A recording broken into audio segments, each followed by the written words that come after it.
तो 12 दिन की जोरदार मुहिम के बाद आखिरकार आसाराम अब जेल की सलाखों के पीछे जाते हुए दिखाई दे रहे हैं। पुलिस कस्टडी खत्म की जा चुकी है और अब 14 दिनों की न्यायिक हिरासत में आसाराम को अब जेल जाना पड़ा है। जेल के भीतर उनका पहुंचना और दूसरी तरफ पत्रकारों के साथ बदसलूकी, लाठीचार्ज की वारदात और साथ ही साथ उनके तमाम समर्थक एक बार फिर आग बबूला होते हुए कानून को अपने हाथों में लेते हुए दिखाई दे रहे हैं। 12 दिनों की जबरदस्त मशक्कत के बाद कम से कम ये कहा जा सकता है कि कानून का पालन होता हुआ दिखाई दे रहा है, लेकिन अभी भी पुलिस की भूमिका और साथ ही साथ तमाम राजनेताओं की भूमिका पर सवाल उठ रहे हैं। आइए आपको दिखाते हैं सबसे पहले कि आसाराम की गिरफ्तारी का आज क्या रहा तमाशा।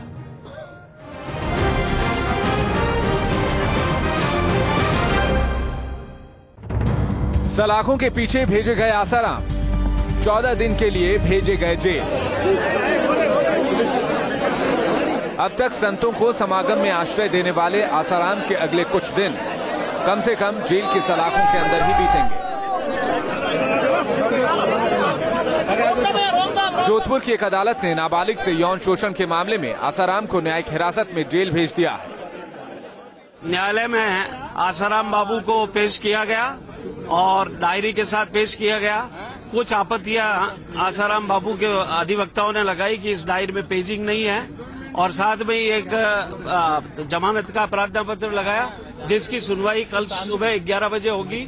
और मीनवाइल जितने भी वो पेजिंग की जो ऑब्जेक्शन किया था वो अमूमन नहीं होता हमारे राजस्थान में, लेकिन फिर भी कोर्ट ने वो मान लिया और पेजिंग जो आईओ है उन्होंने मान लिया है, वो पेजिंग हो रही है और कल जमानत पे 11 बजे सुनवाई होगी। कोर्ट के इस फैसले के बाद आसाराम को कड़ी सुरक्षा के बीच जोधपुर जेल ले जाया गया। हालांकि जोधपुर पुलिस ने और पूछताछ के लिए आसाराम की रिमांड नहीं मांगी, लेकिन कोर्ट ने आसाराम को जेल भेजने का फरमान सुना दिया। नहीं रिमांड नहीं मांगा, हमारा इन्वेस्टिगेशन पूरा हो चुका था, हमें रिमांड की और जरूरत नहीं थी। इस बीच पुलिस का कहना है कि उसने तमाम सबूत इकट्ठे कर लिए हैं और उसे और जांच की जरूरत नहीं है, लेकिन पुलिस ने साफ कर दिया कि जांच में लड़की के आरोप सही पाए गए हैं। इन्वेस्टिगेशन से जो आरोप लगाए गए थे, all those allegations have been found to be correct। Police कह रही है कि अब उसको इस मामले में आगे किसी तरह की जांच की कोई जरूरत नहीं है और उसके पास आसाराम को सजा दिलवाने के लिए पुख्ता सबूत हैं। जाहिर है आसाराम के लिए इस बार बच निकलना मुश्किल ही नहीं बल्कि नामुमकिन हो सकता है। Team news nation. अगर कानूनी प्रक्रिया का पालन किया गया होता जैसा कि आमतौर पर किया जाता रहा है तो आसाराम अब तक जेल के भीतर होते और 14 दिन की न्यायिक हिरासत नहीं बल्कि उनके लिए कम से कम 3 महीने जेल के भीतर रहना लगभग लाजमी माना जाता जब तक कि चार्जशीट फाइल नहीं की जाती। लेकिन आसाराम जरा कानून के दाएं बाएं नजर आते दिखाई दे रहे हैं। इस मसले पर चर्चा करने के लिए हमारे साथ मौजूद हैं आचार्य चक्रपाणी जी, साथ ही साथ स्वामी अग्निवेश जी भी हमारे साथ मौजूद होंगे। लेकिन अब दर्शकों को हम बता दें कि अभी ताजा जानकारी ये आ रही है कि ऐसा लग रहा है कि जोधपुर में आसाराम जी को रखा जाना शायद मुश्किल हो सकता है पुलिस के लिए। एहतियात के तौर पर ऐसा माना जा रहा है कि उन्हें रातों रात किसी दूसरी जेल में भेजा जा सकता है। हो सकता है कि उन्हें अजमेर भी भेजा जा सके। मुद्रेंद्र हमारे संवाददाता इस वक्त हमारे साथ जोधपुर से मौजूद हैं। मुद्रेंद्र, ये बताइए कि आसाराम जी को जेल में रखना क्यों मुश्किल पड़ रहा है जोधपुर पुलिस के लिए? क्या उन्हें किसी और जेल में भेजना ही मुनासिब होगा? क्या कानून व्यवस्था वहां बिगड़ती हुई दिखाई दे रही है?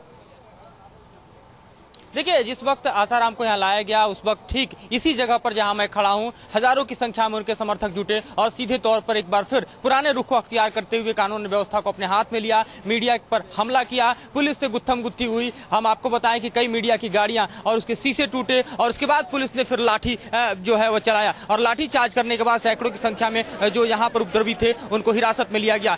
उसके बाद पुलिस में यह कहीं ना कहीं खलबली मची कि आखिरकार कितनी की संख्या है इनकी जो आसपास की है और क्या इनपुट्स हैं खासतौर पर सुरक्षा को लेकर। और उसके बाद यह स्थिति बनी कि इनको हो सकता है कि शिफ्ट किया जाए। लेकिन अभी मौजूदा स्थिति में मेरी जो बात हुई है पुलिस के आला अधिकारियों से, उनका कहना है कि यहीं पर रखे जाएंगे आसाराम और यहीं पर बैरक नंबर 1 पे जो है उनको रखा गया है और जो कुल मिलाकर स्थिति है वो सामान्य है, ऐसा पुलिस दावा कर रही है। और ये भी देखने की कोशिश की जा रही है कि जो तमाम सीमाएं हैं जोधपुर की उसमें किसी भी तरह से बाहरी लोगों की एंट्री ना हो जो कि आसाराम के समर्थक हैं। लेकिन मैं आपको बताऊं कि मुश्किल इसलिए भी आ रही है कि क्योंकि बाबा रामदेव करके एक संत संत होते हैं इस इलाके में, जिनको लेकर एक यात्रा निकलती है और भारी संख्या में लोग उनकी यात्रा में शरीक होने के लिए जाते हैं। लिहाजा पुलिस के लिए बड़ा मुश्किल होता है डिस्क्रिमिनेट करना कि आखिरकार ये जो जत्था आ रहा है वो किसका है, और इसीलिए कहीं ना कहीं पुलिस अपने छुपाने की कोशिश कर रही है मुश्किलों को कि इस तरह की स्थिति पैदा हुई और पुलिस उसकी जो इनपुट्स है उसको नहीं भाप कर पाई कि इस तरह की संख्या में लोग यहाँ पर इकट्ठे हो जाएंगे। बिल्कुल मधुरेंद्र, धन्यवाद इस जानकारी के लिए।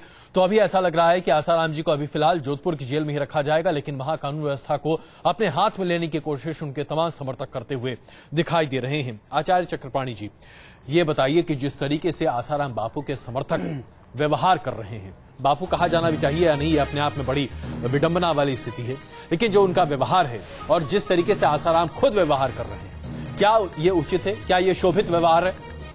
अजय जी, बापू की टाइटल जो है आपने तो दिया नहीं, किसी टीवी चैनल ने नहीं दिया, संत की भी उपाधि आपने नहीं दिया, लोगों ने ही दिया है।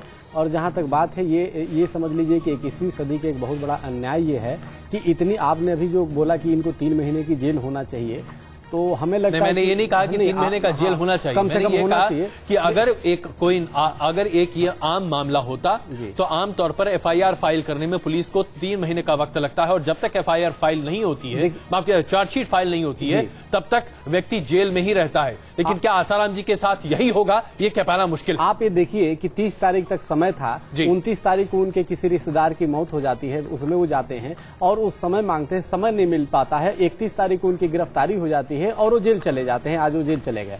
तो आप ये देखिए कि कितनी जल्दी, इसमें तो पूरी स्पष्ट लग रहा है कि कितनी बड़ी साजिश के तहत उनको अंदर भेजा जा रहा है। और हमें, तो यानी कि आप लोग ये मानते हैं कि आसाराम जी को दरअसल एक साजिश के तहत, या क्या ये आप, क्योंकि आप ही का बयान है कि अगर उन्होंने कुछ गलत किया है तो उसकी जांच होनी चाहिए, बिल्कुल, और ऐसे में अभी भी मैं जांच होती है उस जांच के आधार पर कार्रवाई होनी चाहिए, लेकिन अब आपको लगता है कि साजिश हो रही है उनके खिलाफ। बिल्कुल, देखिए जिस प्रकार से पूरे देश की टीवी चैनल मिल करके जिस प्रकार से उनको आसाराम को तमाशाराम और कौन कौन से टाइटल दे रहे हैं, आ जाओ मेरे पास हो जाओ, इस तरह से गंदी गंदी जो टाइटल दिया जा रहा है। अन्य टेलीविजन स्टेशन के बारे में मैं आपकी बात, देखिए आपकी टेलीविजन को भी मैंने देखा है, दोपहर का जो दिया, उसके कल का भी जो दिया, और उसमें जिस प्रकार से आपत्तिजनक शब्दों का भी प्रयोग आसाराम ये किया जैसे कोई एक आतंकवादी के लिए प्रयोग शब्द किया जा रहा है। कम से कम जी शब्द लगाओ, कम से कम एक सम्मानित, अभी अपराध साबित नहीं हुआ है, तो ये नहीं हमें लगता, क्योंकि आपका एक चैनल बहुत सम्मानित है, जिम्मेदार है, और इसलिए हमें नहीं लगता कि वो करना चाहिए था।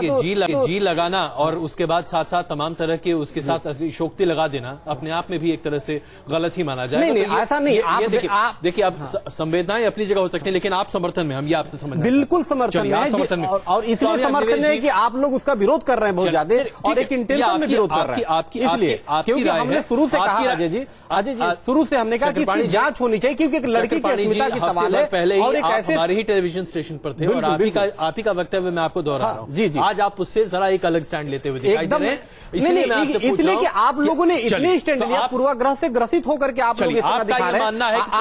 आपका ये मानना है कि पूरा देश पूर्वाग्रहित है, आप न्यायपालिका कार्यपालिका व्यवस्था पूरी तरह अपने हाथ में लिया, आपके चले तो उनको फांसी पर लटका दो। चक्रपाणी जी, माफ कीजिएगा, मैं सविनम्र हाथ जोड़कर आप लोगों से सविनम्र निवेदन करता हूं, आप लोग मीडिया को हर समय गाली देना बंद करें। मीडिया तो ये एक नया चलन है, ये एक नया चलन है जहां ये कहा जाता है कि मीडिया ने किसी का मीडिया ट्रायल कर दिया। बड़ी विनम्रता से बता रहा हूं, पूरी देश के लोग त्रस्त हैं, हर कोई आसाराम जी को आरोपी ही कह रहा है, अभी तक किसी ने दोषी करार नहीं दिया। आइए स्वामी अग्निवेश जी, जिस तरीके से अब तथाकथित तौर पर संत समाज आसाराम जी के साथ लामबंद होता हुआ दिखाई दे रहा है और उनके समर्थन में आता हुआ दिखाई दे रहा है, हिंदू महासभा भी एक तरह से उनके साथ आता हुआ दिखाई दे रहा है और अन्य संत भी उनके साथ आ रहे हैं, हर किसी को साजिश की बू आ रही है, क्या आपको भी ऐसा लगता है?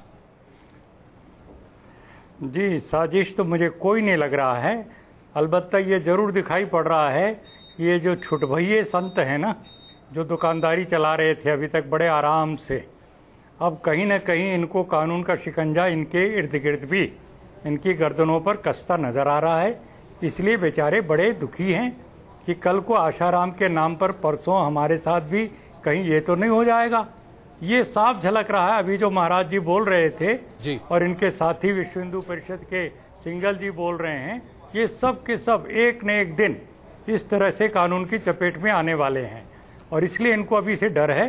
स्वाभाविक है कि ये मीडिया को दोष दे रहे हैं, मैंने तो मीडिया को बार बार बधाई दी इस बात के लिए, और मीडिया के माध्यम से पूरी देश की जनता इतने आक्रोश में है और लोग तो चाहते हैं इसका फास्ट ट्रैक कोर्ट में पूरा मुकदमा चलना चाहिए। जो 16 दिसंबर के बाद कानून नया बना है उसी के अनुसार नंबर 1। स्वामी जी, नंबर 2, स्वामी जी, देश के लोग उस समय भी बात करने, मुझे प्लीज आचार्य जी, मुझे प्लीज बात करने दीजिए। आप अपने टाइम पे जरूर स्वामी जी बात करिए। मैं ये मैं कहता हूं कानून जो है उसको पूरी ताकत से अपना इस्तेमाल दिखाई पड़ना चाहिए।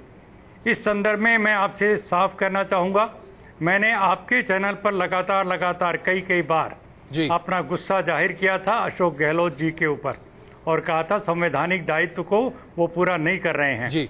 अब उन्होंने देर से सही पूरा करके और जो काम किया है इसके लिए मैं उनको बधाई देना चाहता हूं। चलिए, आगे के लिए मुझे उम्मीद है कि राजस्थान की पुलिस अपने कर्तव्य का निर्वहन करेगी और पूरी ताकत के साथ छानबीन से लेके सारी चीजों को और वो लागू करेगी।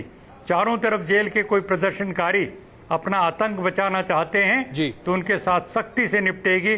उनके ऊपर भी वही कानून लगना चाहिए जो किसी एक बलात्कारी के समर्थक के संबंध में लग सकता है। तो मैं समझता हूं इन सारे लोग जो समर्थन कर रहे हैं आज आसाराम का, उनके लिए भी कोई न कोई कानूनी शिकंजा बनना चाहिए। बिल्कुल। और ये अभी स्वामी अग्निवेश जी और चक्रपाणी जी, आप देखिए अभी आपके सामने हम स्क्रीन पर दिखा रहे हैं किस तरीके से पुलिस द्वारा लाठीचार्ज भी किया गया और साथ ही साथ वहां पर आसाराम जी के समर्थक जेल के बाहर किस तरीके से विरोध प्रदर्शन कर रहे थे। ये उग्र भीड़ वहां पर जमा थी जिसका कोई औचित्य वहां पर होता हुआ दिखाई नहीं दे रहा था। ये 2 तस्वीरें अभी आप अपने स्क्रीन पर देख रहे हैं। एक तरफ पुलिस का लाठीचार्ज जिसमें पत्रकारों को भी काफी चोटें आई हैं, वहां पर जो मौजूद तमाम लोग थे उन्हें खदेड़ने के लिए सारा काम किया गया था, और दूसरी तरफ उग्र होती हुई भीड़ जो कि आसाराम जी के समर्थक के तौर पर वहां पर उपस्थित थी जेल के ठीक बाहर। कितना सही है आसाराम जी के समर्थकों का इस तरीके से विरोध करना और कानून को अपने हाथ में लेना, ये कई सवालों के साथ खड़ा होता है। इससे पहले कि हम चर्चा को और आगे बढ़ाएं, आइए आज आपको दिखाते हैं कि आसाराम जी जिस तरीके से जेल की सलाखों के पीछे पहुंचे हैं और उसके बाद उन्हें जो 14 दिन की न्यायिक हिरासत दी गई है, इसके साथ साथ उनकी कथनी और उनकी करनी में बड़ा फर्क नजर आता हुआ दिखाई दिया है। पिछले 12 दिनों में हमने उनकी कथनी और करनी का फर्क और उनकी 2 बार कही हुई बातों में कितना अंतर है, इसे आपके सामने पेश करने की एक छोटी सी कोशिश की है।